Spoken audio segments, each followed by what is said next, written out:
Alright, we're live.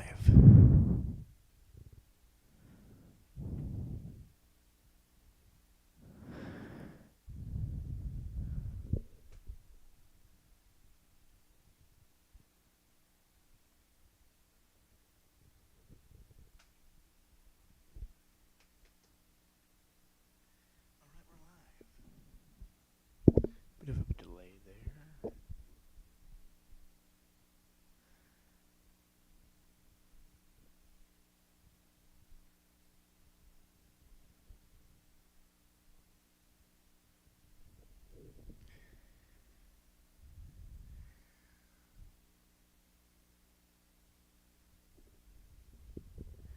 Yeah, that delay is not good. But whatever, we're gonna continue anyway.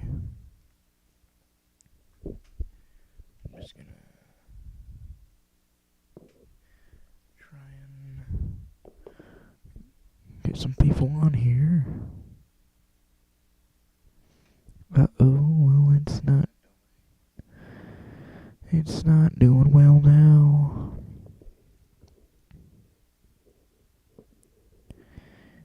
Yeah, there's quite a bit of delay.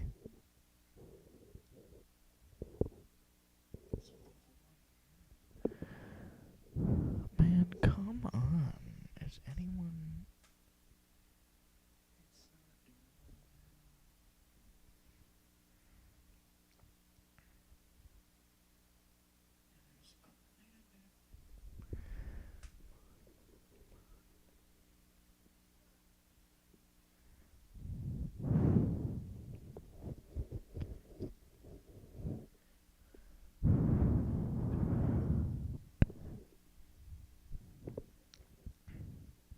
Oh, hey, we got someone. Just to make sure, just to let you know, whoever's here. Whoever is here, just let you know. I am. What I want is if all you gotta do is tell me that you're here and who, like maybe, like in chat, you gotta put it in chat that you're here.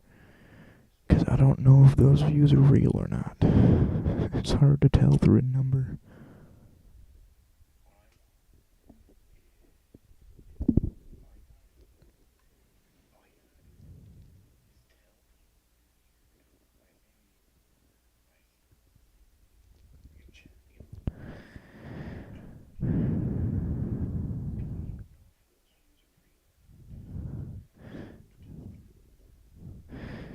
Sorry, I went quiet there for a while. Just trying to figure all this stuff out. It's not doing too well. Yeah, quality's poor. But please, yeah, put something in chat so I know you're here. We get started soon with the presentation. Yeah. Hold on.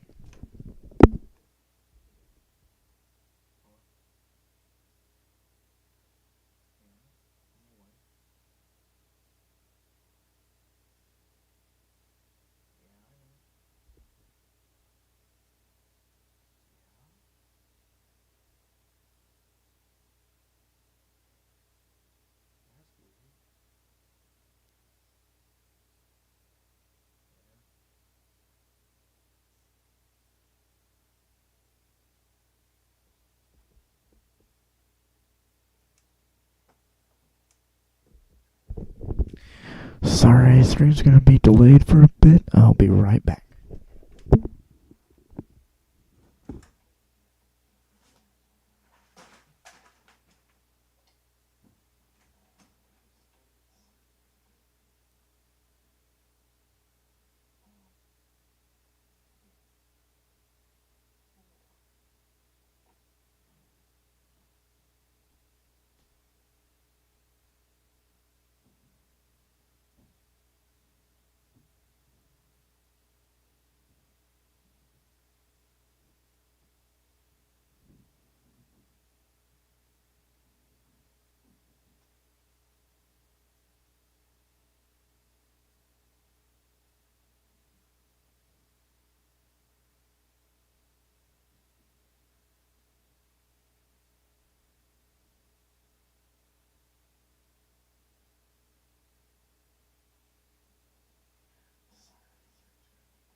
Hello, I'm back.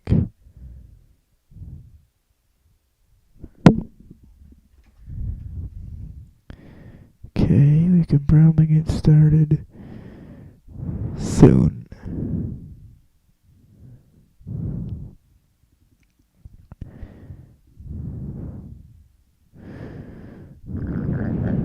Hello.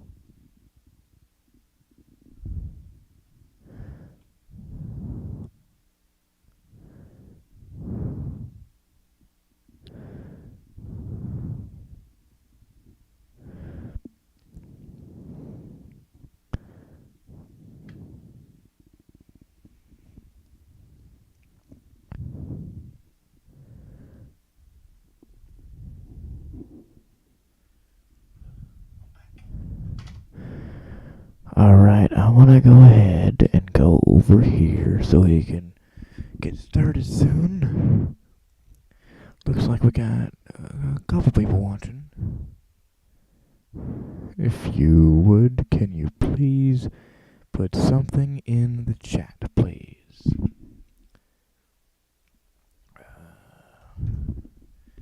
ahead and get this set up so you can. Trust me, I am trying, guys. I'm trying to get it ready.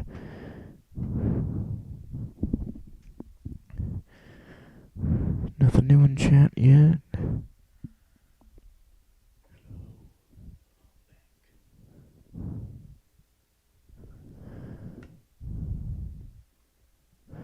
Huh.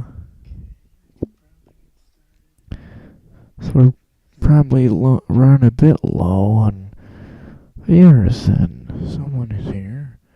I'm just waiting because I just need to make sure that there is someone here and that you're paying attention.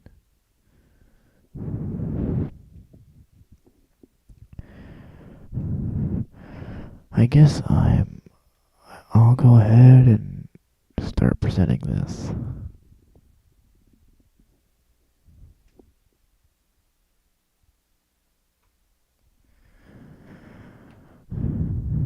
It's loading.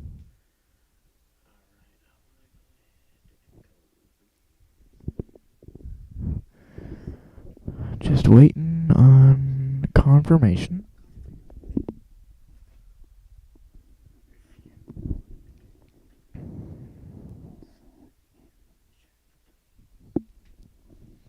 Oh, here, let me go over here and see if this is still. Yeah. It's gonna be an outage for a while here.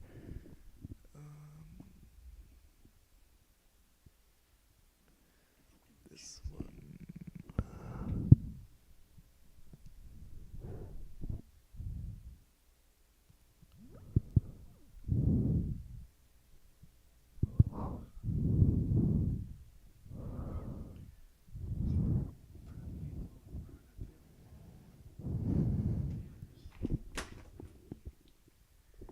That was me dropping my phone.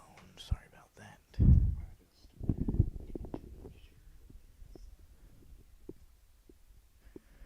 If you would, could you please put attention to the chat, please?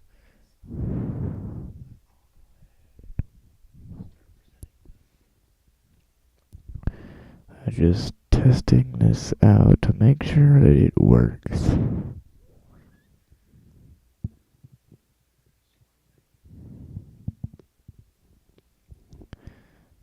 I really do need confirmation, though, that there's someone in chat.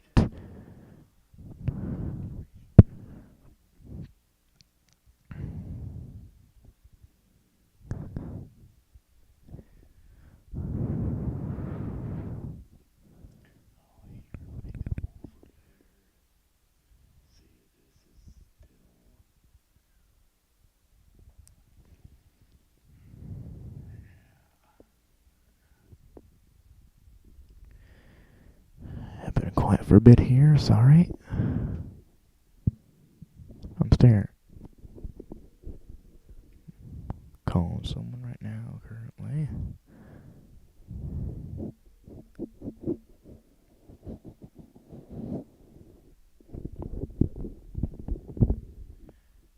new viewer, then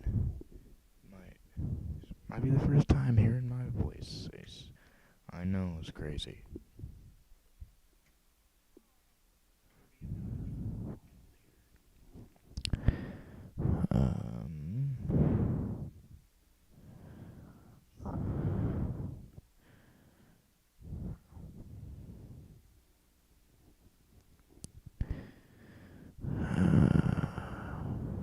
Let's see if.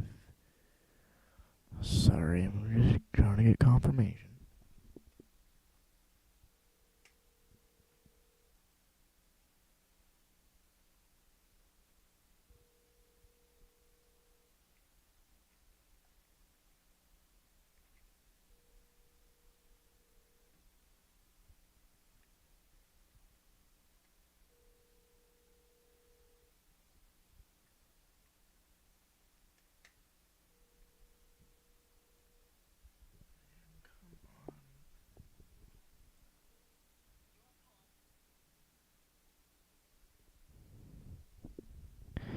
Sorry, I've been quiet for a bit here.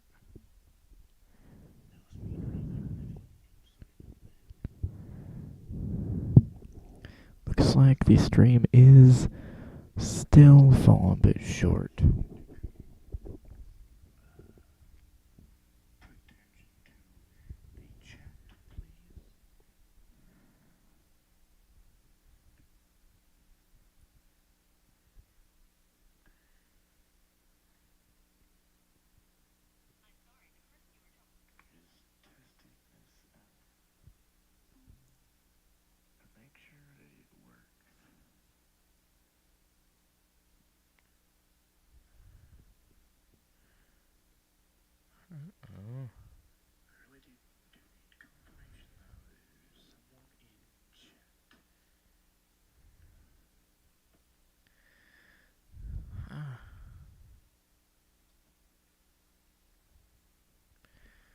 See if this is working well now. Been gone for a while, sorry about that. I'm just trying to find out if anyone is actually fucking watching this. By the way, just a warning. Here's a warning, there is going to be a bit mild language in here. Sorry about that.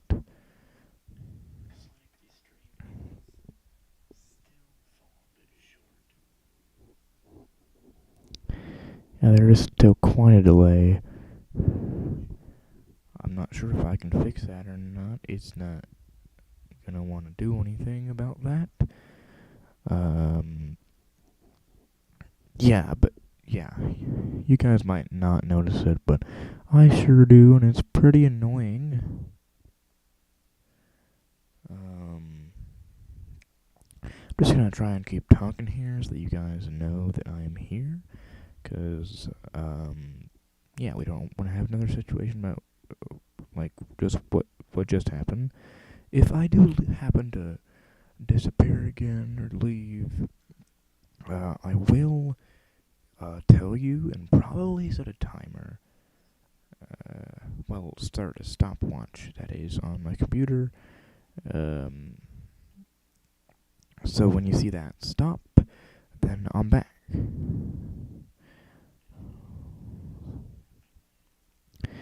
Yeah,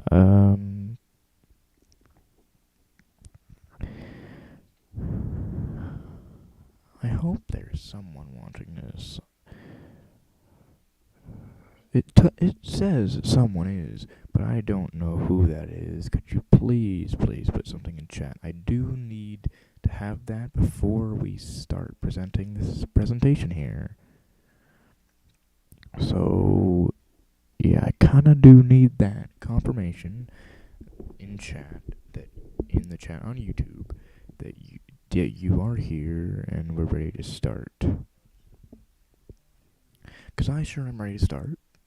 I just need to make sure that there's people watching and paying attention, because this is pretty interesting stuff here. Yeah, real interesting stuff. All I need is for you guys, or whoever's here, to tell me that you're actually fucking here. Sorry about my French. But yeah, I do need some confirmation that you are here. Yeah.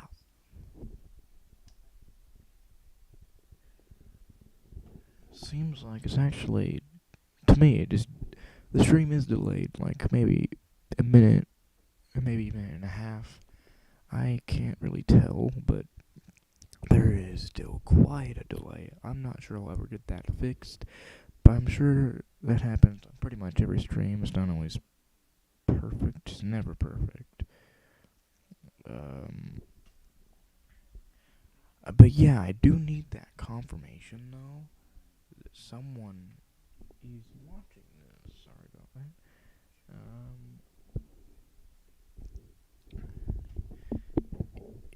Yeah, I just need some confirmation that someone is here.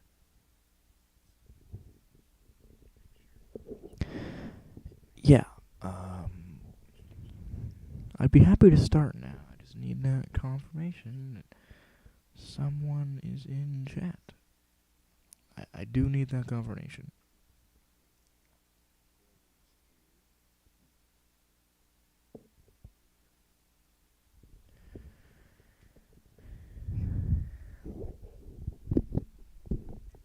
But I am going to need that confirmation soon before we start here. As soon as I get that from at least one person, we'll go ahead and I'll be happy to start. I just need that. I just need that confirmation. Excuse me. From at least someone. Someone, please. Yeah. A bit technical difficulties here. Just don't think we're gonna have any delay. Well, there is quite a bit. Yeah, whatever. Yeah, I'll be happy to start soon. I can't really do anything until I know that there's someone watching this, because it'd be pretty much useless to start just reading all this and no one's actually, watching it. I'll try and talk clearer when I read so you guys can understand. And if not, if you read quickly, that is, you can probably read it yourself if I talk too fast. Yeah, I just need that confirmation here. Hold on.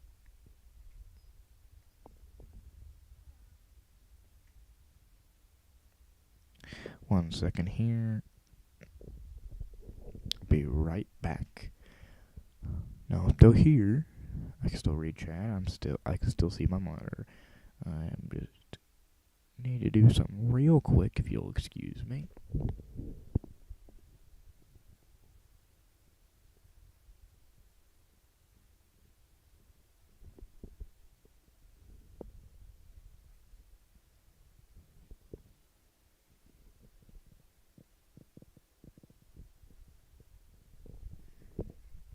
If you would, you can probably enjoy the sound of my computer running while I am doing this thing.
so hold on 1 second.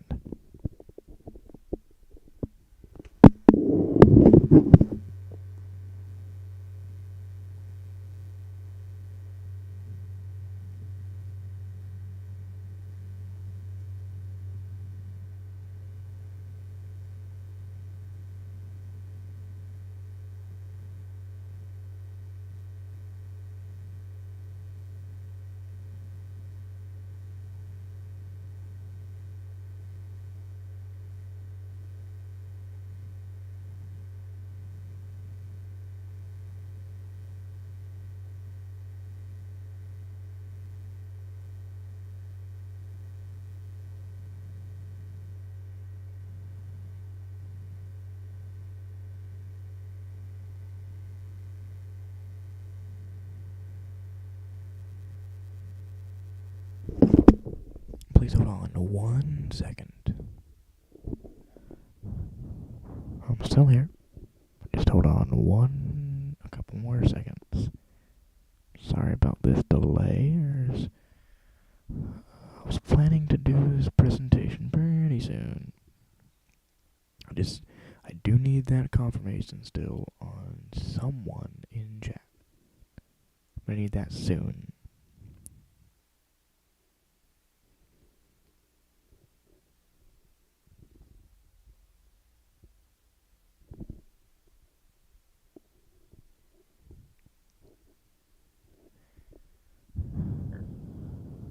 I'm very sorry about this delay.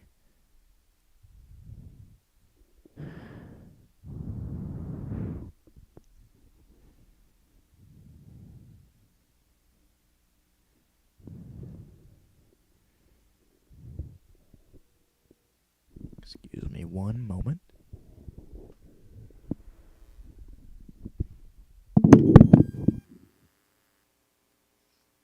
Hello. Hey, dude. You busy? Hey, wanna know something you can do? If you're bored, I'm streaming right now on YouTube. Can I text you my channel? Actually, I'll just text you the link to the stream. It's even better. I will tell you though, once you are there, just put something in chat. That's all I need. Because I just need confirmation that you're here so we can start this damn thing I've been planning forever. Hello, I'm not sure if there's anyone on here. If you would, you can hang up once you get there.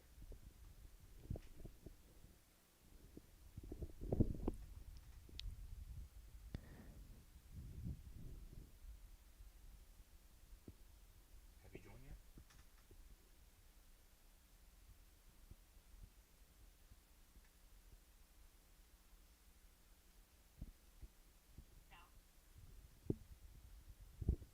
yet? You're on? Can you put something in chat, please? Just type something in there. Oh, hey, we're ready. Alright. Sorry about the gray screen. And that's just because, by the way, there is a bit of delay. Yeah, there is quite a bit of delay on what I'm saying. I don't know. I can't figure it out, but yeah, I guess we'll go ahead and get started. So let me load that in. Once you see that title pull down, you can probably tell me. And trust me, it'll take a while. I don't know what happened, but my streaming software is not doing well. I don't know what the heck is happening, but it's not one to do anything right. Okay, looks like Yeah, in the thing I'm watching, I have a view of my stream. I just started talking. Um, by the way, I'm using my mic. I have a microphone for my computer. Um, yeah, we'll go ahead and get started. There's that title pull down. I'm gonna mute myself on the call. And here we go. You're welcome to give any feedback in chat or you can say it. Go ahead and get to this first slide.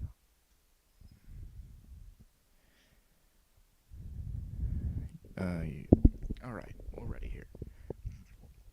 There is a bit of delay, but 11/22/63. At 12:30 on Friday, November 22nd, 1963, the President, John F. Kennedy, was in a motorcade heading towards the Dallas Trade Mart. As the limousine entered Dealey Plaza, it turned onto Houston Street. The President waved at the cheering crowds. The limousine then turned onto Elm Street. Just after the limousine had turned, the President heard a loud sound, almost like a firecracker. Then, his arm shot up to his neck. Jackie Kennedy, his wife, started to lean towards him. Seconds later, his head shattered, sending brain matter flying. The President had just been shot. On the right here, we have a picture with a bird's eye view of the motorcade route into Dealey Plaza. I'll go ahead and get this next slide.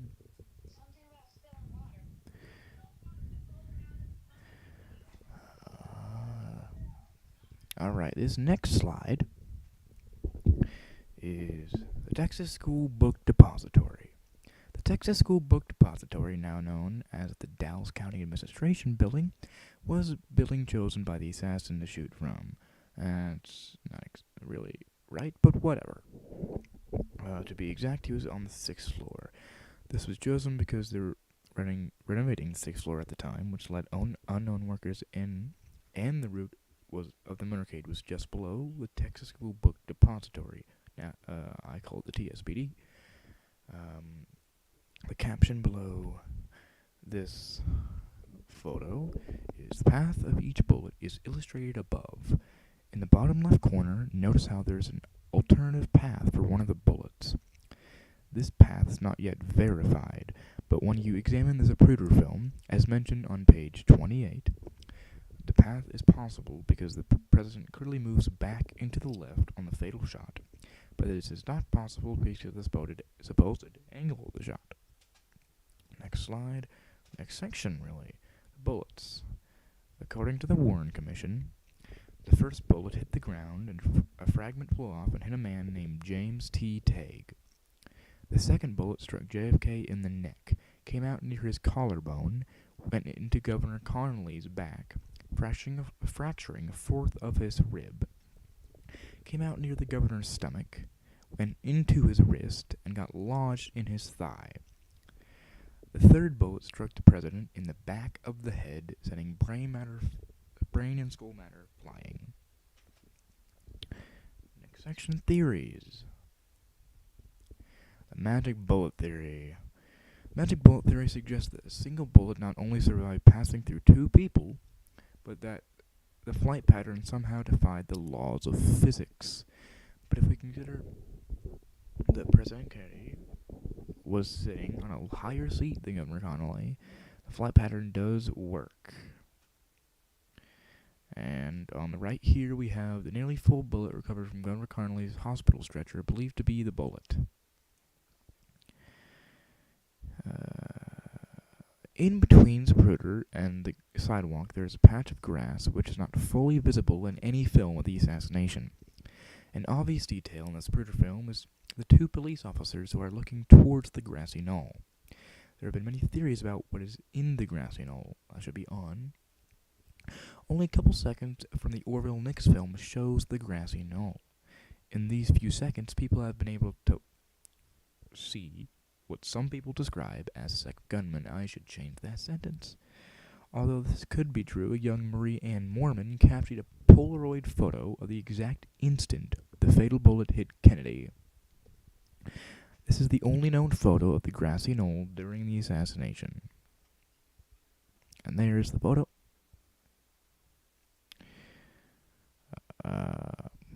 Here we go. Moving on. Marie Ann Moorman as seen in the Zapruder film.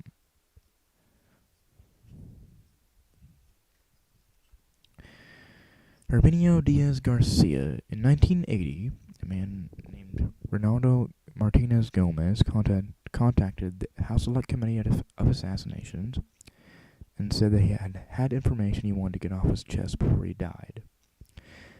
An interview was soon done, and in that interview, Ronaldo stated that a man named Herminio Diaz Garcia, a man who was Ronaldo's closest friend, had been a second shooter on the grassy knoll that day. Ronaldo also said that Herminio was a Cuban anti-Castro fighter and a part-time employee of the American Mafia. Ronaldo later added that, quote, he loved shooting. He was very passionate about it, whether it was with a rifle or a pistol, end quote. Herminio died in 1966 in a failed raid against the Cuban army. On the right here we have a photo of Herminio Diaz Garcia, who lived from 1923 to 1966. Here we have three-team theory, popularized by the movie JFK from 1991. This theory implies that three teams of shooters were in Dealey Plaza, Team A being Oswald and two other men, Team B being three men on the second floor of the Daltex building, and Team C being two men behind the picket fence, and at least three men somewhere in the crowd. At 12:15, a man supposedly faked a seizure, making it easier for the teams to get into its position.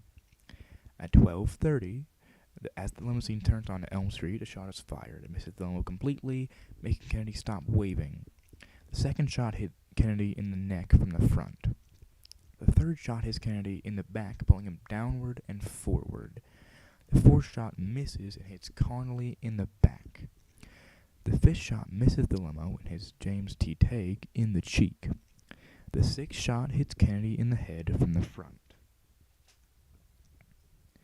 The Jim Garrison theory. In 1966, District Attorney Jim Garrison started the trial known as the Clay Shaw trial. His goal was to prove that Shaw, along with many others, assassinated John F. Kennedy. Although the trial lasted for 3 years, Shaw was eventually proven not to be guilty. The trial covered these points.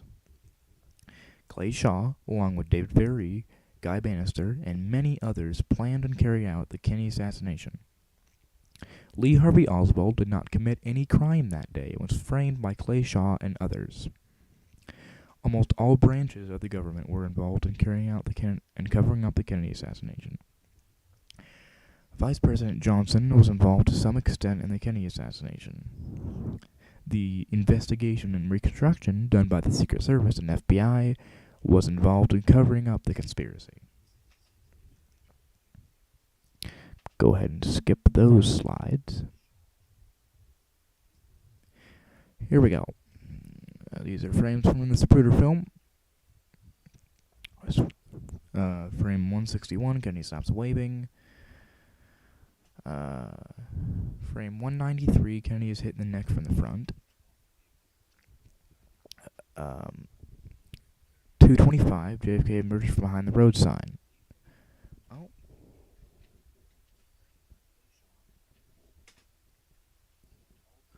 Oh, I guess we're skipping those. Anyways, the Umbrella Man is a man seen in the Zapruder and Bronson films holding a raised umbrella as the second shot is fired.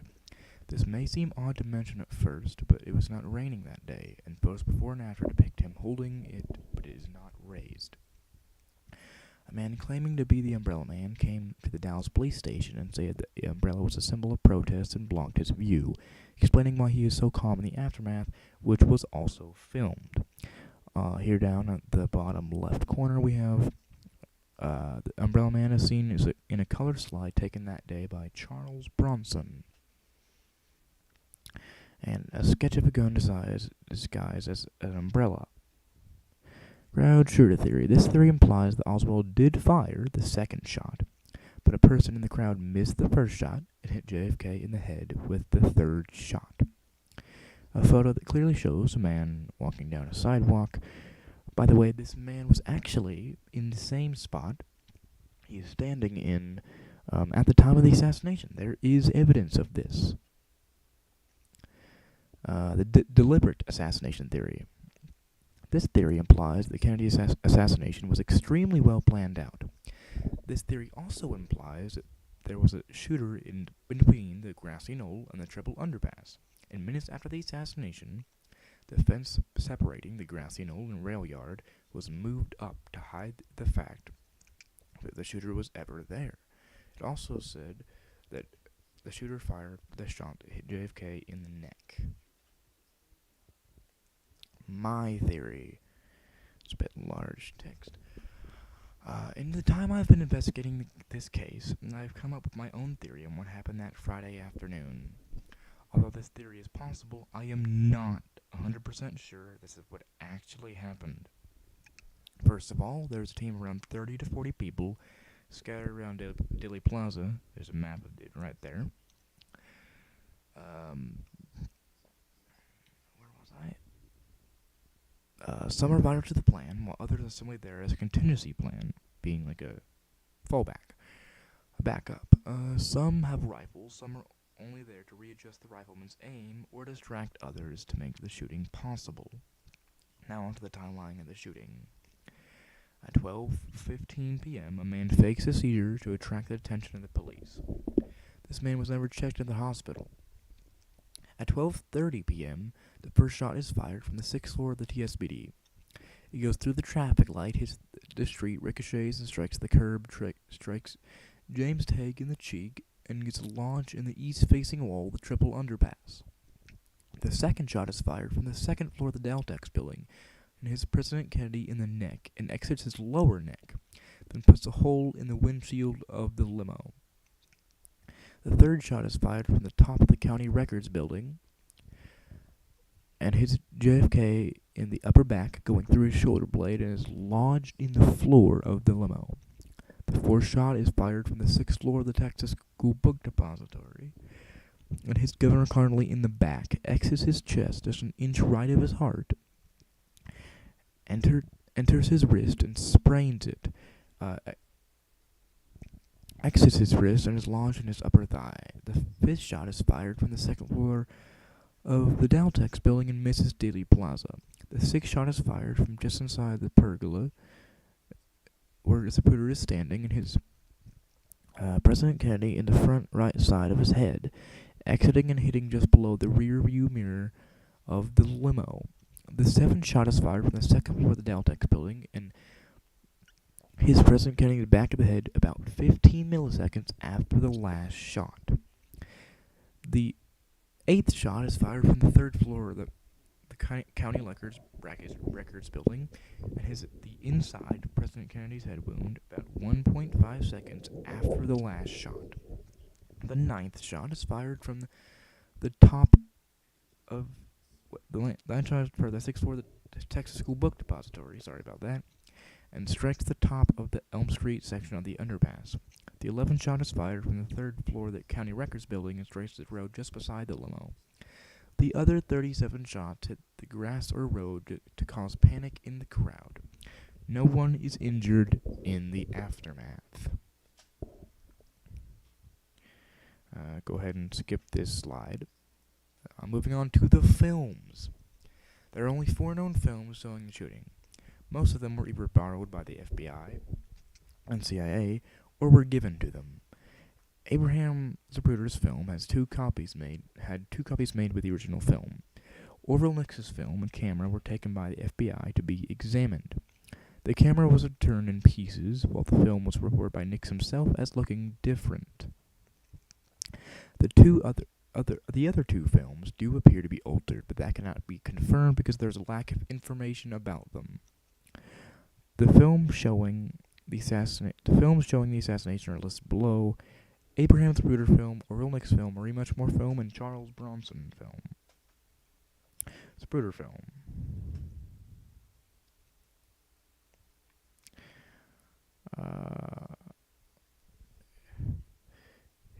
go. Here is a first generation copy of the splitter filming. It was made from the original before Life magazine damaged the frames. Yeah, go ahead and start this. It's gonna take a while. There's the first shot. And the second shot. His hand starts to fall, comes out from behind the road sign, is hit, and then Miss Kennedy leans over, she checks on him, and the headshot. It's a bit slower than normal, but yeah. Miss Kennedy climbs onto the back of the limo, and there's Secret Service Agent Clint Hill.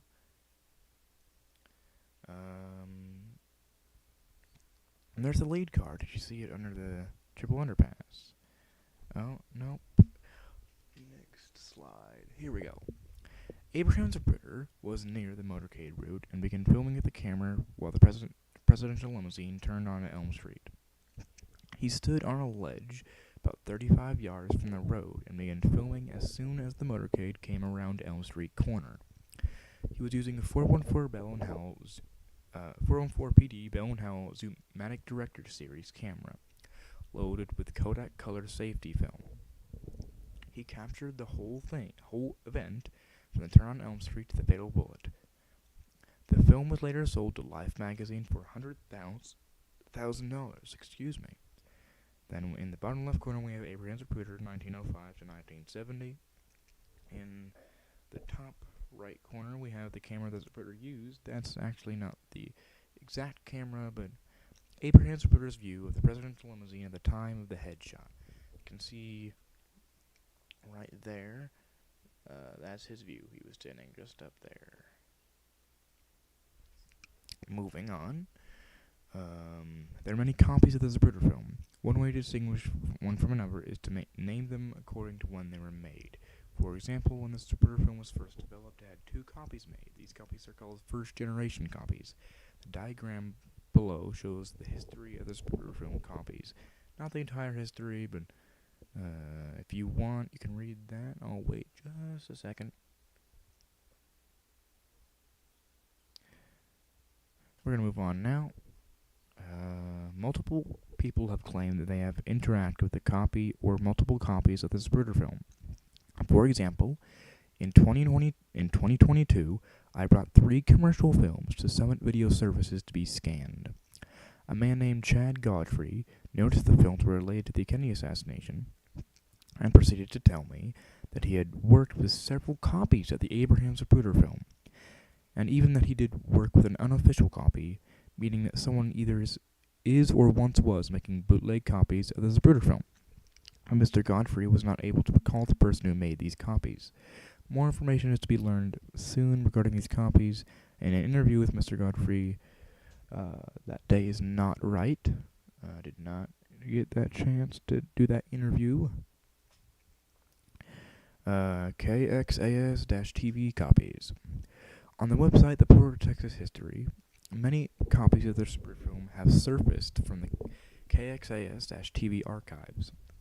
Most are standard definition SD VHS copies, but one appears to be a viewing of the film by the House Select Committee on Assassinations.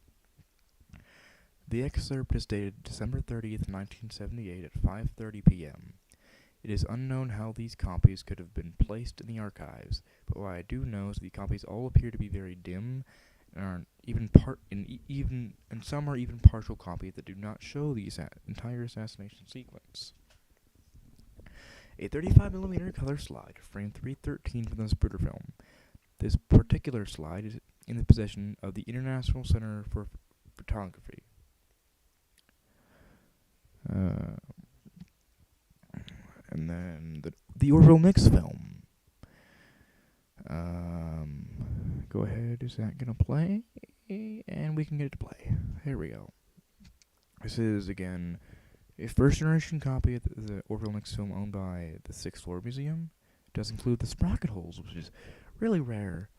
There's on Houston Street, About to make the turn, there's Senator Yarborough, and then the assassination sequence.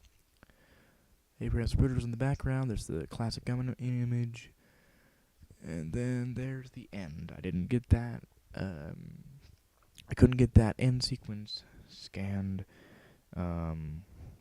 The aftermath sequence. Go ahead, next slide. Orville Nix was a man who was standing at the corner of Main and Houston Streets at the time of the assassination. He arrived at this location at 11:50 p.m. Central Standard Time, and shortly after filming the presidential motorcade on Houston Street, he quickly ran around the pergola he was standing near, wanting to take more film of the motorcade. While he ran, he heard one shot, and when he came around the corner, another 3 shots were fired. Nix then stopped for a minute, trying to make sense of what he had just seen. He then started to film again, capturing the scene just 30 seconds after the shots rang out. Nix was unsure if he had even captured the motorcade during the assassination, and he was unsure until early 1964 when he would use. That's actually incorrect. After the viewing, he received his copy of his film and camera. Fortunately, the camera was returned in pieces. Nix also received a replacement camera and compensation for the broken camera in the form of US dollars. After viewing his film several times, he knew that his film had been altered in some way, saying, quote, "They, UPI, had ruined some of the frames."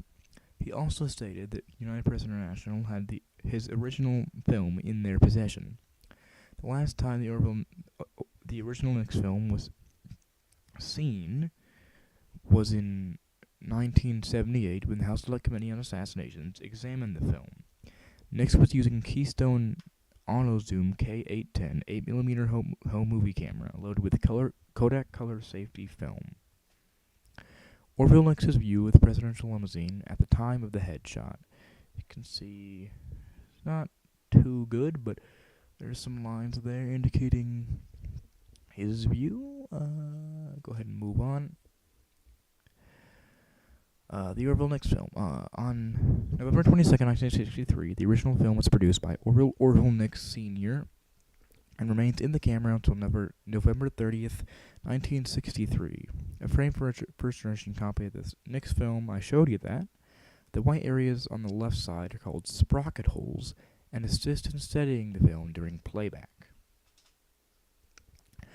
On November 30th, 1963, Nix takes his film to a local Dynacolor processing plant to develop his film.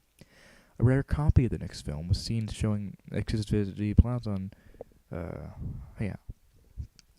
Here's the sequence on Houston Street again. Then assassination sequence. This is a bit dim, and it's not too good quality, but it's still the entire film. There's that aftermath sequence. And here's November 23rd, 1963, the day after the assassination, about 7:30 in the morning.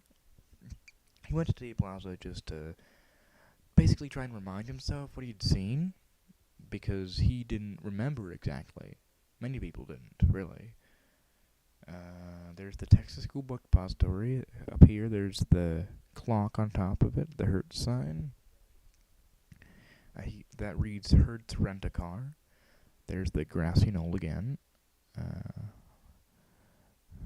And this is what's called a wide-angle view of where he stood. There's closer to the triple underpass.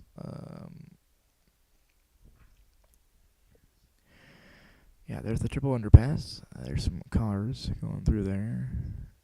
We're gonna go ahead and try and skip that. We don't need to see all that. That's up on YouTube already. On December 1st, 1963, Nix drops his original film at J. Gordon Shanklin's office on the 12th floor of the Terminal Annex building in Dealey Plaza. An aerial view of Daily Plaza with the Terminal Annex building near the bottom of the image. There's an arrow, and yeah, there's the Terminal Annex building. It's that square building towards the bottom of the image. Texas School Book Depository being the other building on the other side of Daily Plaza, mirroring the Annex building. On December 4th, 1963, the original is returned to Nix. On December 6, 1963, Nix's original film, along with the copyright, is transferred to United Press International. A Nix frame from the book 4 Days, published by United Press International.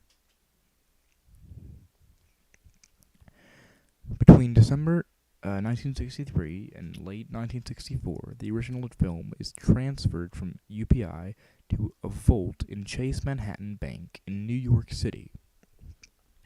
Between January and May of 1967, a fairly popular journalist named Maurice Schoenfeld, with permission from UPI and the ITEC Corporation, a contracting company for the government, walks into the Chase Manhattan Bank in New York and retrieves the original Nix film, and later transfers it to an unknown location in Lexington, Massachusetts. The report on the Nix film published by the ITEC Corporation. They were a contracting company dealing with like film analysis and other things like that for the Federal Bureau of Investigation, the FBI.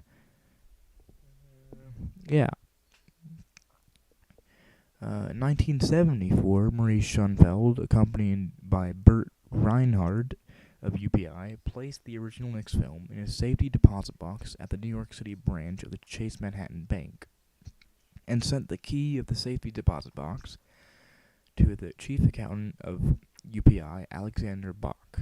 New York's on the right here we have an image of New York's Chase Manhattan Bank in 1961. Between 1976 and 1978, the House Select Committee on Assassinations, also known as the United States House of Representatives Select Committee on Assassinations, subpoenas and receives the original Nix film for photographic analysis by the House Select Committee on Assassinations photographic panel. The original Nix film was lost during the transfer of it from the HSCA to UPI. And on the bottom here we have a black and white frame from the original Nix film.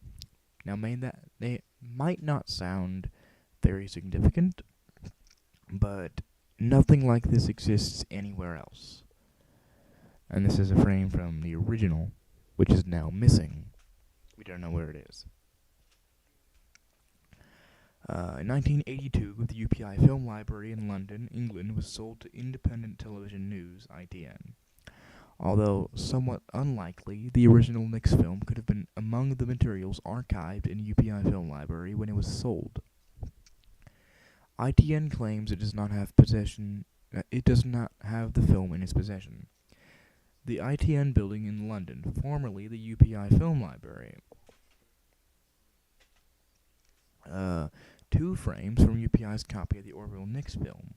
These will later be published in the book 4 Days by United Press International.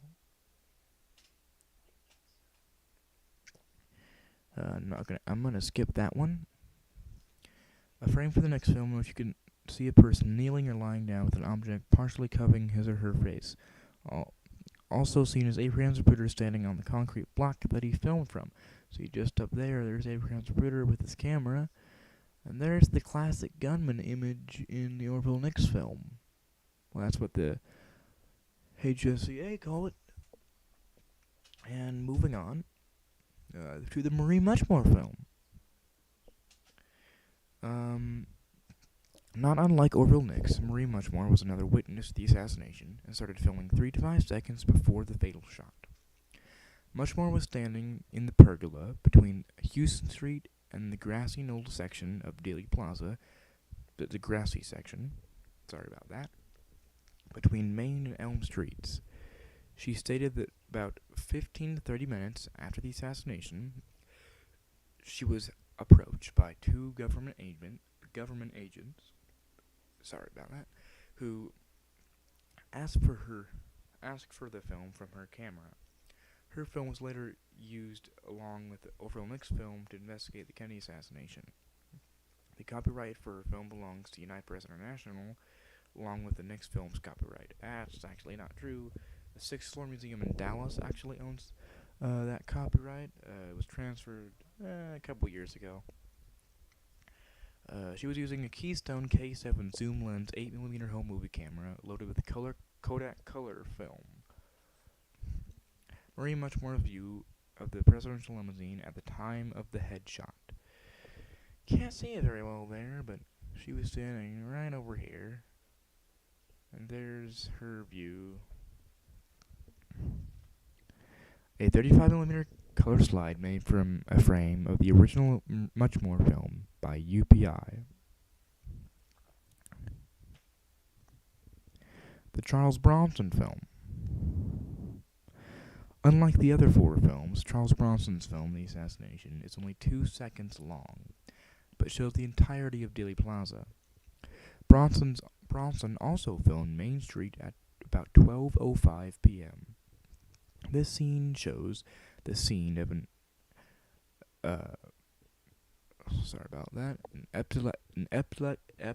epileptic seizure. That took place at about 20 minutes before the assassination. It also shows the 6th floor window that Lee Harvey Oswald allegedly fired from that day. Bronson was using a Keystone Olympic Turret K35 8mm home movie camera. A high-quality frame from Charles Bronson's film, The Assassination. Notice the circular edge to the film. This is generated by extremely wide-angle lenses, which can sometimes show the edge of the lens in frame. You can kind of see it right there, and there's the edge of the lens again. There's part of the sprocket holes over there. Couldn't get the entirety of those. The Tina Towner film. The Tina Towner film is a film shot by Tina Towner.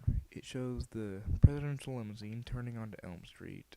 It also shows a splice about 7 seconds, which could indicate some editing to the film. The Towner family had 2 cameras with them that day. One was a Sears brand Tower Verizoom 8mm home movie camera, and the other was a Yashica 44LM twin lens reflex camera. The Sears Tower camera was used to film the presidential limo, while the Yashica twin lens camera was used to take 35mm color slides of the aftermath. At the top, we have the Sears brand Tower Verizoom 8mm movie camera used by Tina Towner on November 22nd, 1963. That's in the 6th Floor Museum. These photos are by the 6th Floor Museum. They own the copyright to those photos. I don't know if there is any, but yeah, the Yashica 44LM on the bottom here, we have the Yashica twin lens reflex camera used by Jim Towner on November 22nd, 1963. A frame from Tina Towner's film. By this frame, JFK has already reacted to the first shot. You can see he's now looking in this direction. Before he had been looking kind of in this direction. It's kind of apparent in the Spooter film, which we watched earlier. Compare these 2 frames. The left frame is a first-generation copy of the Towner film. The right one is a third-generation copy of the Towner film. These are the same frame number, but have a different appearance due to the conditions these copies were stored in. Another factor in film deterioration is the fact that every generation of copies adds some form of distortment from the original, meaning early copies of films could look close to the original, while later generation copies often look darker and or more grainy or fuzzy. By the way, that one on the right there is Robert Groden's copy. You can check out him. He has copies of pretty much all the films. Compare these two images. The one on the left is Jim Towner's first photo. The one on the right is a frame from the Tina Towner's film. these two images were taken at the exact same time. Tina Turner was the son of Jim Turner. Oh, well, I mean daughter. Sorry about that. There is slightly different coloring to the photos. I'll go ahead and move on. The Robert Hughes film is a film shot by Robert J.E. Hughes, a nearby witness of the assassination. His film shows the motorcade turn on Houston Street and the turn on Elm Street. A bit more, I couldn't explain all of it. This film also shows the Texas School Book Depository 6th floor window mere seconds before the shots were fired, and the aftermath. In 1978, Hughes' film was examined by the House Select Committee on Assassinations to either prove or disprove that Lee Harvey Oswald was on the 6th floor. They concluded that, quote, a figure can be seen in the 6th floor window, but no features are discernible. I should have added any quote there, but whatever. The Hughes film cannot prove or disprove the presence of Lee Harvey Oswald on the 6th floor. Oh, yeah. Well, there is an end quote, whatever. A frame from Robert Hughes' film. The Texas School Book Depository from which it is believed shots came from is the red building in the background. That's this one here. There's the entrance. Yeah, there's the limousine, and there's the Secret Service one. The Texas School Book Depository. There's another slide from the Hughes film. An arrow points at the sniper's nest on the 6th floor. You can almost see someone in there, but see those there are a stack of boxes. You can't really see anyone. There's also someone in this window over here, and this one's slightly open. You can't really tell that anyone's in those. The Dorman film is a film shot by Elise Dorman, maybe Elsie, I'm not entirely sure, from the 3rd floor of the Texas School Book Depository, and shows all events on Houston and Elm Streets, from the presidential limousine turn onto Houston Street to the bystanders reacting to the assassination. Although Dorman's camera was rolling at the time of all shots fired, her film does not show the assassination itself, because Dorman was more focused on watching the motorcade than filming it. Her film was the only film shot from inside the TSBD during the assassination. Here we go. It's gonna play. Go ahead and start that. This is her entire film. Here's her. This is Elise Dorman. I'm not entirely sure who filmed this. She's getting off a bus there, heading towards her house. Yeah, this is what she looks like. There's actually no photos of her in Dilly Plaza, which is strange. Here's the motorcade. There's the turn, and there's on Houston Street. There's Hugh Betzner. You could have seen him there. There's the turn on to Elm. There's Tina Turner and her family. There's the crowd. Her film was quite heavily damaged, but that's fine. There's the traffic light. You just saw that. There's most of the crowd. There's some of the press cars. And here's a television screen after the assassination. I'm not entirely sure what it shows. You can see a couple of maybe police officers. And here's her, close to her neighborhood or house. You can kind of see, it's a residential area. Some trees, some grass, some sidewalks. There's the road there. You can see the curb, and there's a car. And that's it.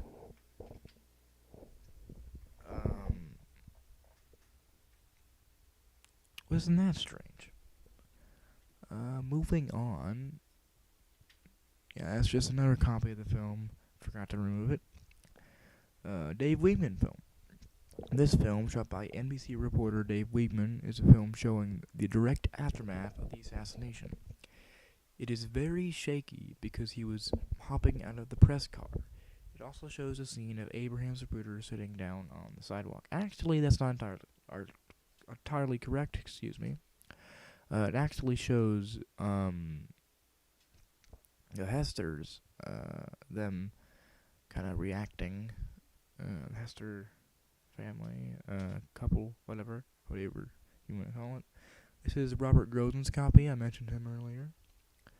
This is his copy of the Weigman film. There's some splices in it, but they're not too noticeable. There's a splice, and another splice there. Another splice there. There's the Hester couple, reacting. And then there's a cut right here. There's the Newman couple family. There's some of the press cars. And that's about it. That's not the entire film, but I'm gonna skip this one. Frame from the Jeffries film. This some of you probably know what this is. Some of you might not. This approximately 3 minutes before the assassination. Notice the white unlabeled car in front of the presidential limousine. This is the lead car that led Secret Service agent William Greer, who was driving the presidential limousine, to the Trade Mart. Also, there's the lead motorcycles, but the Pascal film was a film shot by Patti Pascal and starts at about 11:38 a.m., showing West Main Street. And then resumes at about 12:28, showing the lead motorcycles. Then it resumes a couple seconds later, showing the unlabeled white lead car. Then it resumes seconds after the last sequence and shows the presidential limousine, along with the adjacent Dallas Police motorcycles. And resumes. I'm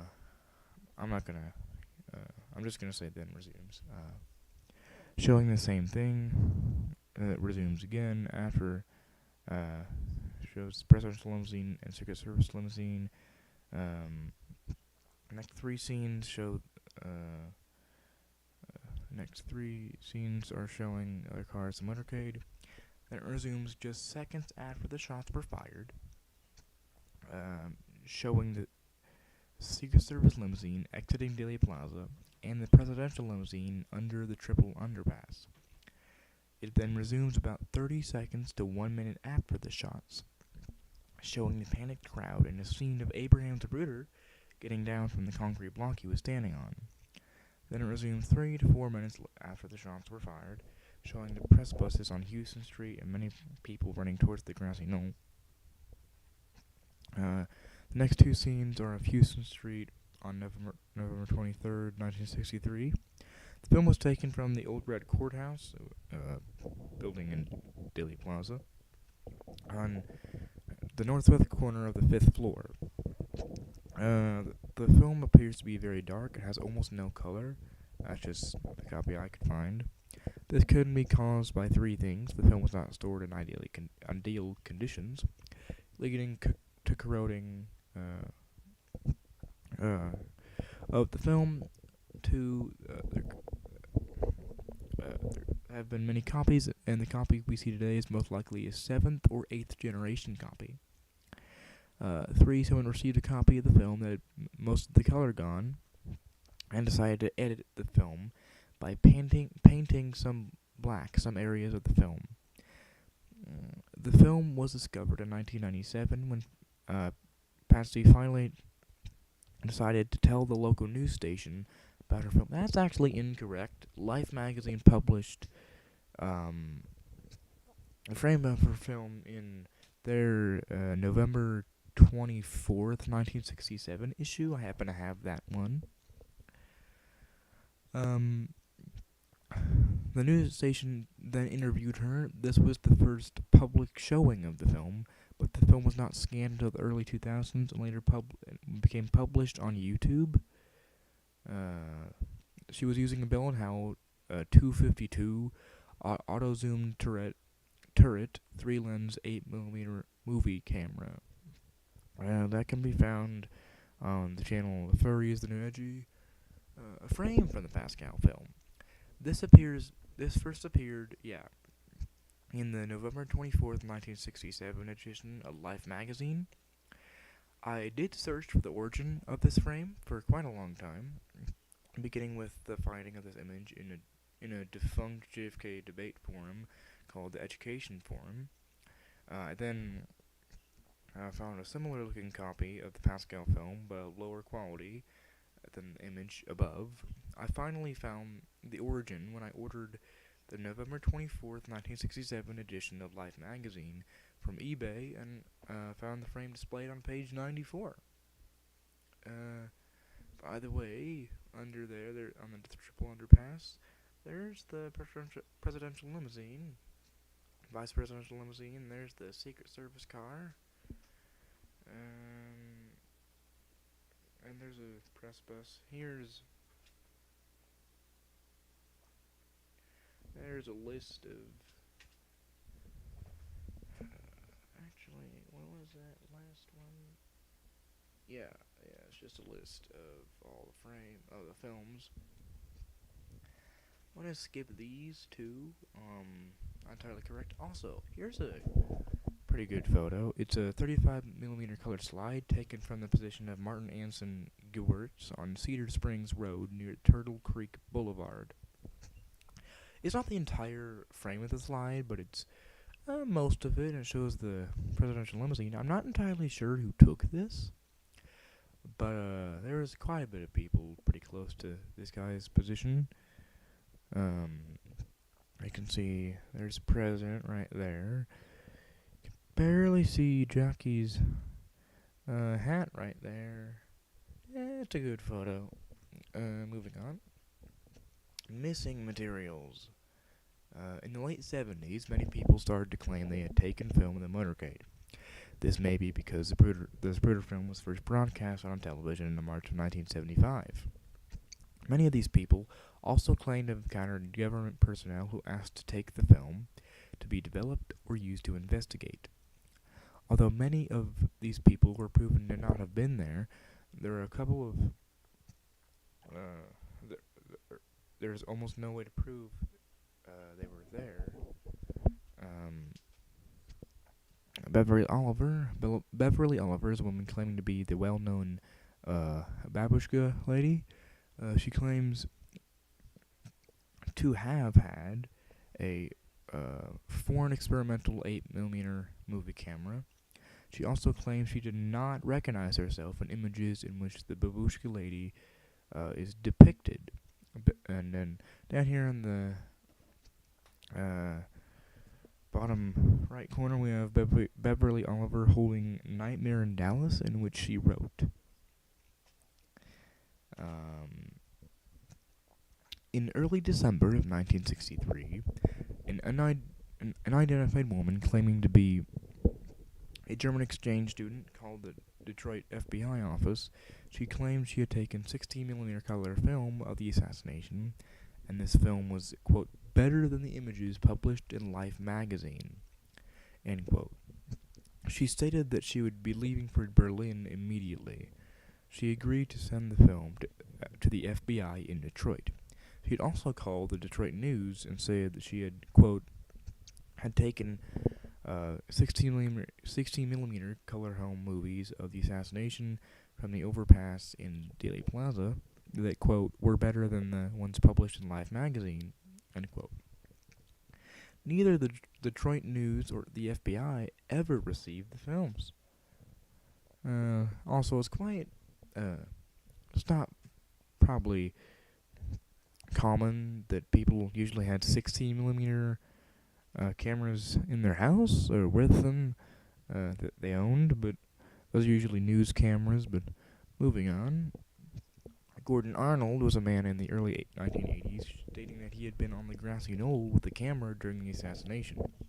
He claimed that after the assassination, a police officer asked for his film from Arnold's camera. Arnold then tossed the film to the officer. According to Arnold, he was using his mother's camera. Arnold also said that when he heard the first shot, he dropped to the ground and covered his head while holding his camera.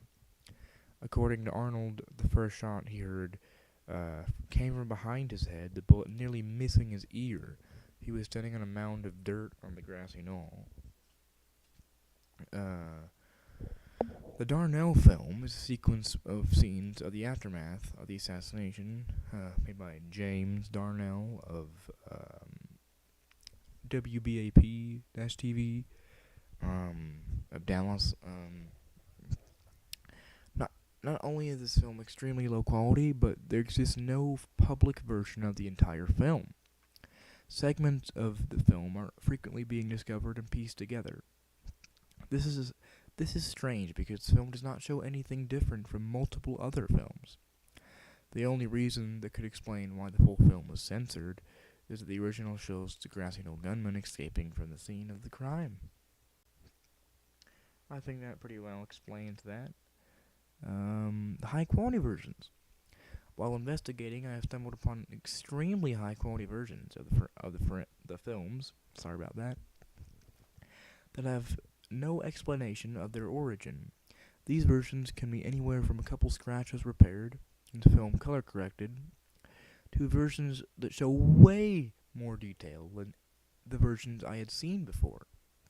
For example, the Zapruder film you usually see is very blurry and little to no detail is seen on the president. Yet somehow, I stumbled upon a version of the film which was restored by MPI and was a test version that, quote, zoomed in as much as possible without causing deterioration. This version shows extraordinary detail, especially on the president. Another example is I found a single frame from the Pascal film. Yeah, I explained that before. There is a slide. Those two things I explained. James Ike Altgeld was a photographer for Associated Press and took 30 to 40 photos before, during, and after the assassination. The first shows Main Street at about 12:19 p.m., and it's just right there. The second is missing. The third shows the presidential limousine turn onto Houston Street and is often cropped to show only the president.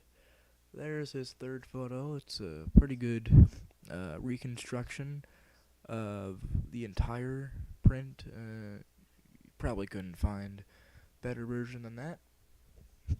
The fourth shows the presidential limousine on Houston Street. That's that one. The fifth is missing. The sixth shows the presidential limousine on Elm Street and shows a figure similar to Lee Harvey Oswald in the doorway of the Texas School Book Depository. That's that one down there.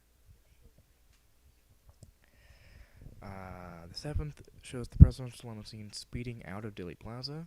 The eighth shows Abraham Zapruder leaving his position on the concrete pedestal to go to his office. The rest are missing. We're gonna have a bit of an intermission here. I'll be right back in just a couple minutes.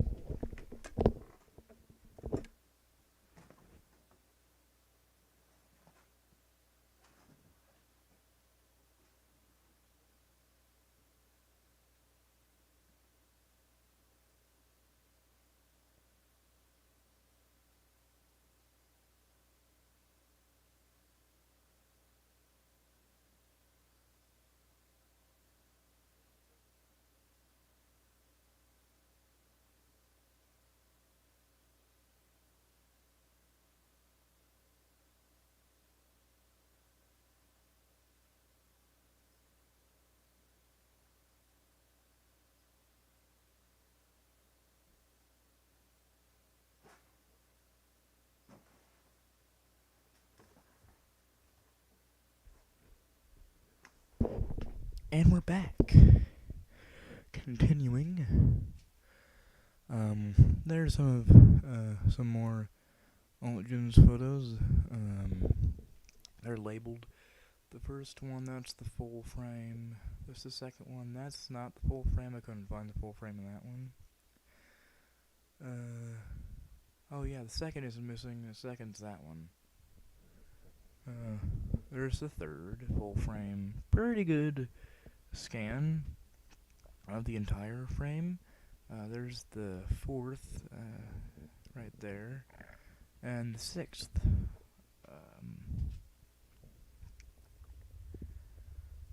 Robert Croft took 22 photos. That's actually not entirely correct. He took 4 photos during the assassination, and it was just, these were the last photos on his roll. So, yeah. The first one shows the lead police motorcycles turning onto Houston Street. I do have a better quality version of Croft 1 up there. I should put that on there soon. The second shows the presidential limousine turning onto Houston Street. That's the second one right there. The color one, at least. The third one shows the presidential limousine turning onto Elm Street. The 19th photo, that's just on the roll. I should have said the fourth, whatever. Was taken at the same time as the headshot. But when it was developed, was completely blank. There's Croft 19, or Croft 4 down there. See, it's completely blank. There's nothing whatsoever. There's Robert Croft's second photo in black and white and higher quality. It's in black and white, but it's a real good scan of, I'm not sure what this is from. This might be from Richard Trask's book, Pictures of the Pain. I happen to have a copy of that book. Couldn't tell you the page number, but it does look similar to this. So, that's a good book, by the way. Hugh Bessner took 3 photos before and during the assassination. The first one shows the presidential limousine turning onto Elm Street. The second shows the car passing in front of the Towner family, and the third one shows the presidential limousine emerging from behind the Stemmons freeway sign. Well, in Spritter's view, whatever. I should rewrite that. In an interview, Bessner stated his photos were seized by a couple of unknown men, but is unconfirmed this actually happened. Up in this corner we have what I think is the only full frame of Bessner 1 to exist. It's a copy. It's owned by a person named Jack White. I'm not entirely sure who this guy even is, but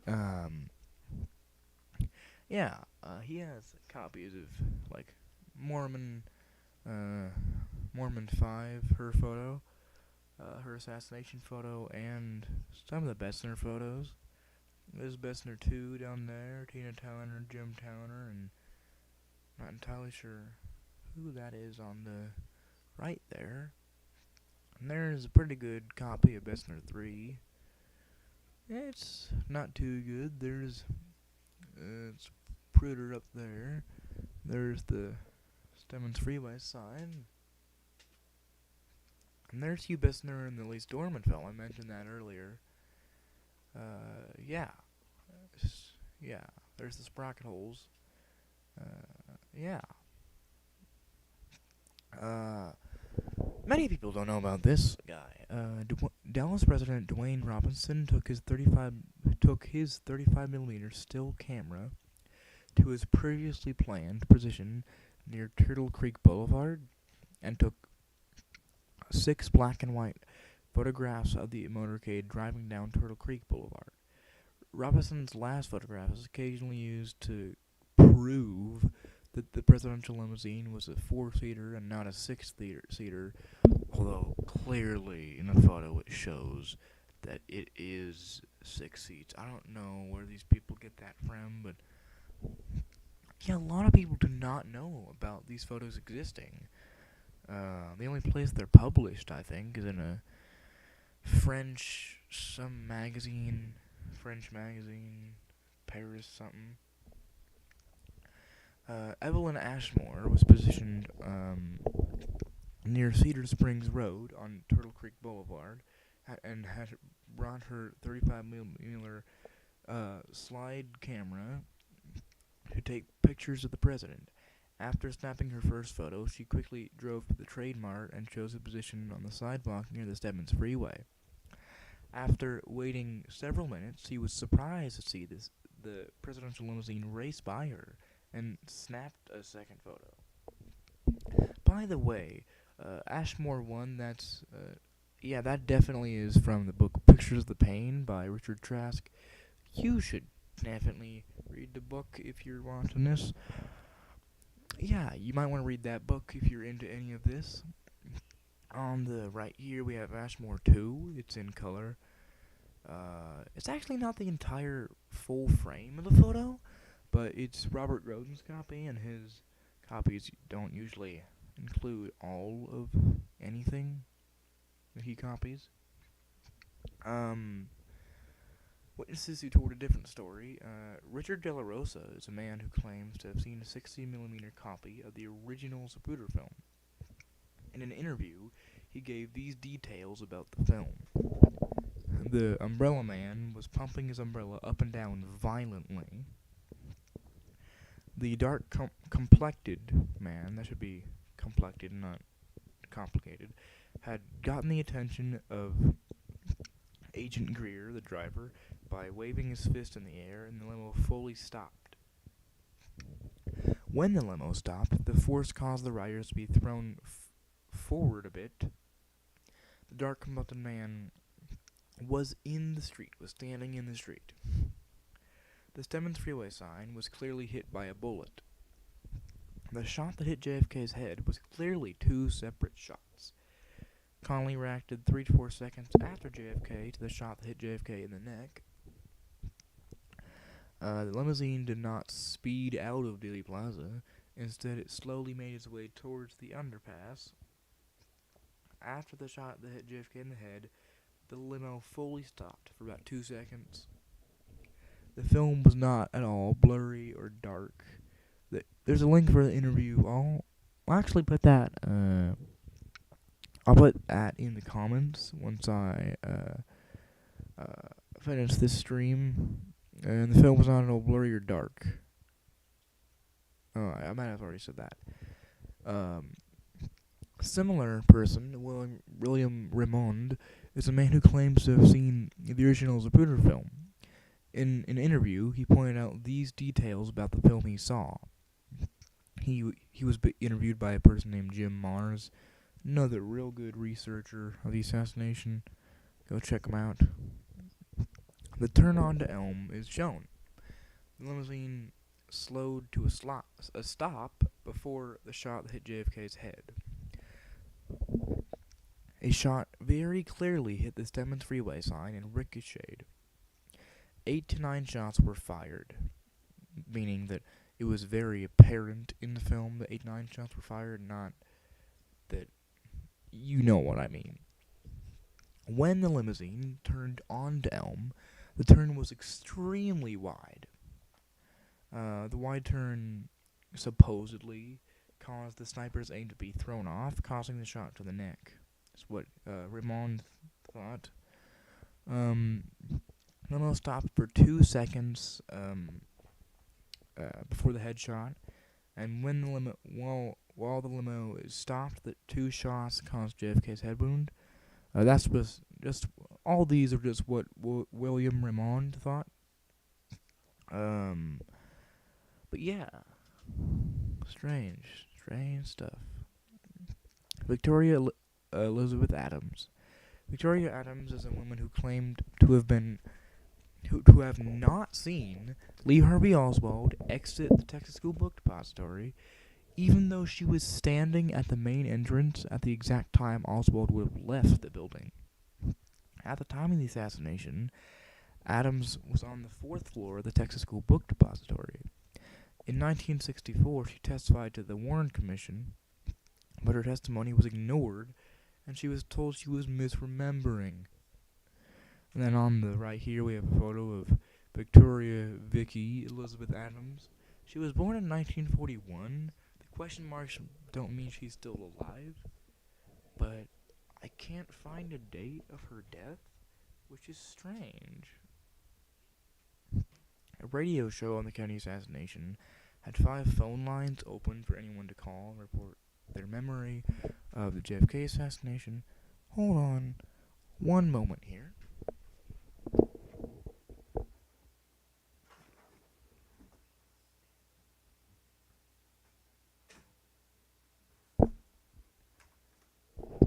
And I'm back. Where was I? The final caller they listened to was the lady who called herself Velma. She stated these facts during that call. While parked behind the Texas School Book Depository, she saw a man come out with a very high-powered rifle, those are her words. And it was not a bolt-action rifle, which the Carcano that was found on the 6th floor strangely was. The man with the rifle entered an old Dove or gray-colored Plymouth car and was asked by a police officer to move his car. The police officer she saw was later confirmed by her to be J.D. Tippit, who was shot by Lee Harvey Oswald later that day. All this, I believe, was after the assassination, and there's other reports of the not bolt-action rifle. It was a different rifle entirely. It wasn't bolt-action. I'm not sure what function the rifle used or what kind it was. Seen by many other people.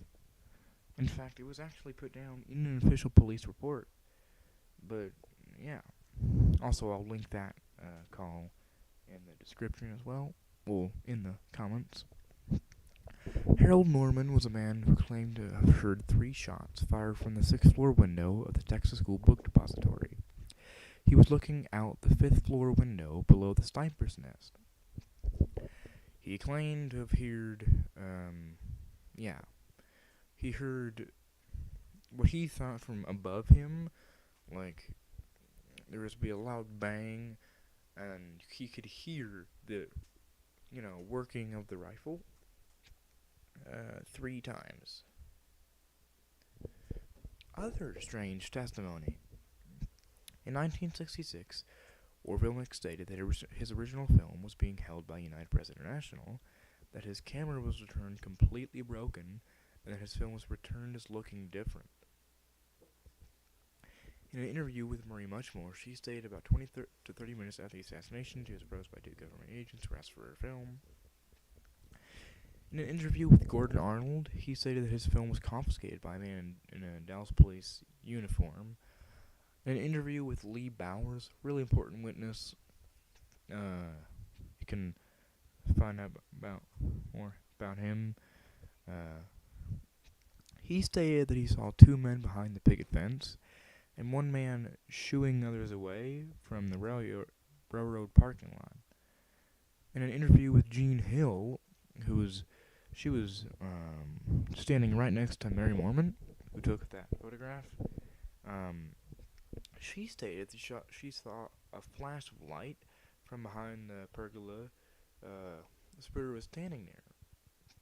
In an interview with Marie Mormon, she stated that the shot that hit JFK in the head was the first shot fired, and that there were 3 to 4 shots fired after that. In an interview with Jean Hill, she stated that the number of shots fired was 48, 9 of which were fired while the presidential limousine was in Dealey Plaza. John Connolly, who was sitting in front of JFK, stated, quote, "There's my absolute knowledge," and Nellie's too, his wife, "that 1 bullet caused the president's first wound, and that a completely separate shot struck me," end quote. Jack Daniel, not the alcohol, trust me, not the alcoholic beverage, was a man who filmed the motorcade as soon as it exited Dealey Plaza. He stated that the reason Jackie climbed on the trunk of the limousine was that a piece of the skull tissue was sliding off the trunk. He later stated that as soon as the limousine passed him, the piece of skull tissue fell onto the road and a policeman picked it up. He asked the policeman, "Has the president been shot?" And the officer replied by shoving the piece of skull tissue into his face. He showed it to him real close and said, "What do you think?" aggressively. Other evidence. In a number of films and photographs, a road sign can be seen. In this British film, the sign obscures the view of the limousine for a couple of seconds. It is said that the 7th Freeway sign was struck by a missed shot, and that there was a bullet hole or dent on the sign. In 1964, the sign was examined by the FBI and put into storage. The sign has not been seen since. In fact, they didn't even put a replacement sign. There's no 7th Freeway sign in Dealey Plaza anymore. The sign's completely missing. They basically in 1964, when the FBI went there, they supposedly just ripped it out of the ground and move it to quote-unquote storage, which also, by the way, yeah, what the heck.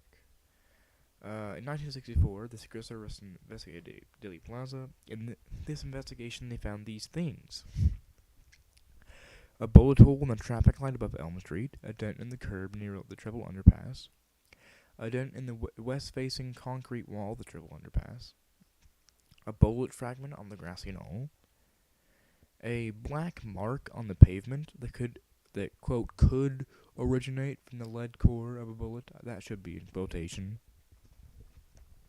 A storm drain directly in front of where JFK was shot in the head.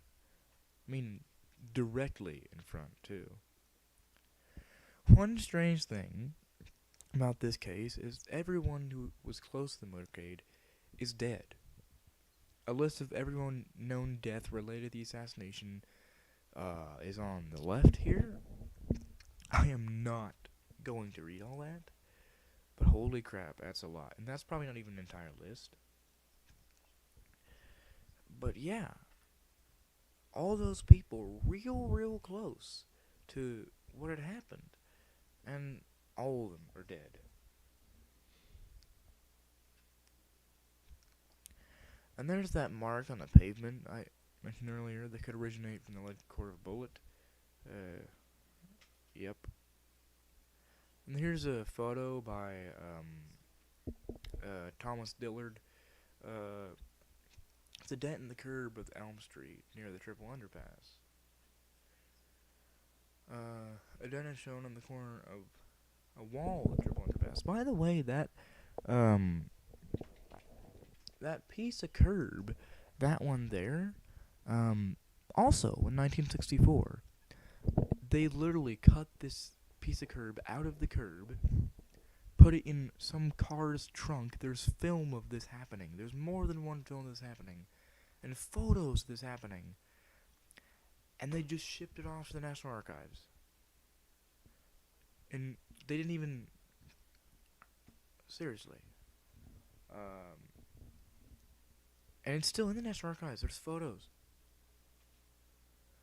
And here's the traffic light from Elm Street with a bullet hole in it. You can see it's barely noticeable, but it's right there. There's a straight through hole right there. This is the storm drain from which the limousine was right in front of at the time of the third shot. And that's the view from inside the storm drain of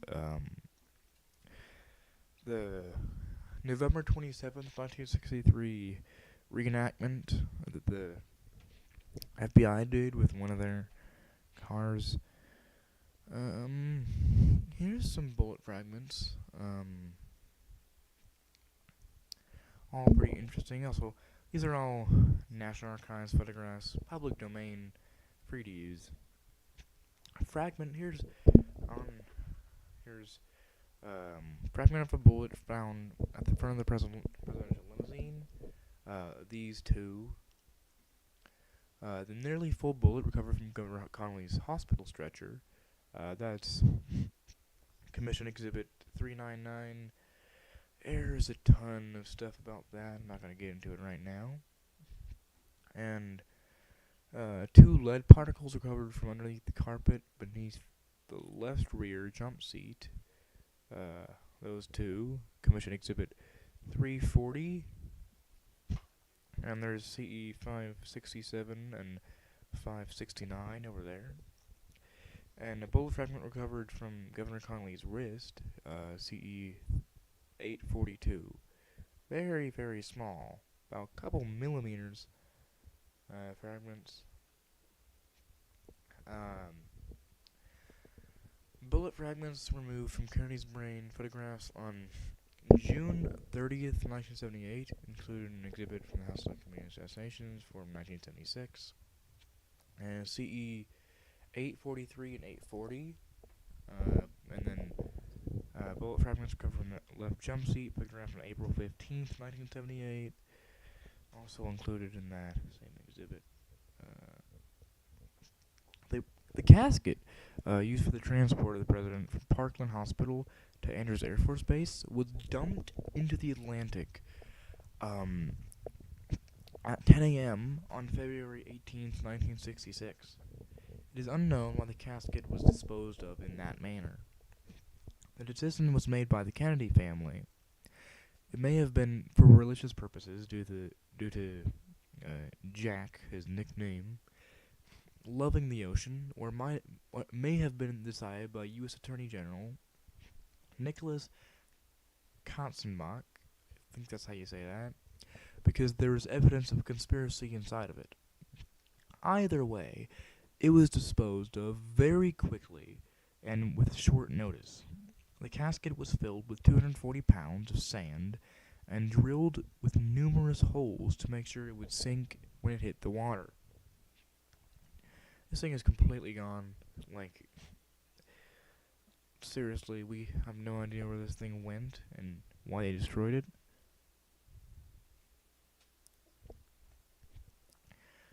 In the Robert Hughes film and James Altgen's 4th photograph, the windshield and mirror of DPD motorcycle is is appears not to move. It is unknown who this police officer is, but it could be the officer on a 3-wheeled motorcycle who recorded the assassination with his microphone that was stuck in the open position and therefore recorded the entire assassination. By the way, this audio clip that this police officer recorded, there's a NAR listing for it. I'll put that in the comments too. Yeah, the National Archives have some copy of this audio. I will actually get a reference copy of that soon. Just have to go through the trouble of getting a research license and actually requesting the damn thing.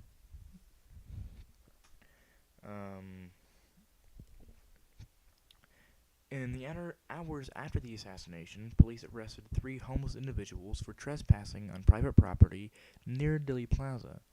The three tramps, they're named for homeless people, were escorted to a police car in Dilley Plaza. Many people report seeing these men after being arrested. In fact, 6 photographs and 1 film shows them being arrested. But somehow, despite over 50 people witnessing these men being arrested, the arrest records are completely missing. We have no idea who these men were. District Attorney Jim Garrison noted that, quote, these men were clean-shaven and wore extremely expensive clothing. As you can see, not too well. Both of these men right here that are being escorted, completely clean-shaven, and some dress shoes, some khakis and dress pants. You wouldn't expect that from homeless people, would you? And there's a photograph of them being arrested. Those are actually Jim Garrison's copies of the photos. In my experience with text evidence, almost all the documents had censorship to a certain point. In the National Archives, very few assassination records are released in full, while others are either are partially censored or fully withheld. These are just a few of the many examples of censorship of assassination records. Burning. In 1977, the House Select Committee on Assassinations asked the Secret Service for all of their files on the Dallas motorcade. In response, the agency set fire to the files. This is not an uncommon way of disposal or censorship that involves a controlled burning of documents, files, and sometimes even films done by multiple branches of the U.S. government. This method is fast, but it also has the chance to fail. For example, when the Secret Service burned the Dallas motorcade files, very few documents were either partially damaged but unusable or were completely intact. This can happen if you don't manage the fire, keeping it alive until all the desired material is burned. Here's an example for you. Imagine you have a big pile of papers, maybe 3 or 4 feet tall and 5 or 6 feet wide. If you start a fire at the bottom, that's not entirely true. If you start at the bottom, it'll burn most, or probably all the files. Now, if you start the fire at the top of the pile, the files near the ground will stay mostly intact, while the files near the top are burned, mostly because the fire is just exhausted by the time it gets to it. And then this is a photo. It's files after an accidental fire at the National Archives in St. Louis, Missouri, which actually had a couple, not many, but a couple records related to the Kennedy Assassination. Yeah, all completely burned. Well, not completely. You can see there's some that are still intact, but most are completely just charred. Many of the films taken in Dealey Plaza show signs of removing frames or even whole sequences of the film. For example, in the Tina Turner film, just before the limousine is directly in front of the main entrance to the TSBD, the film seems to cut 7 frames after the last sequence. That should be...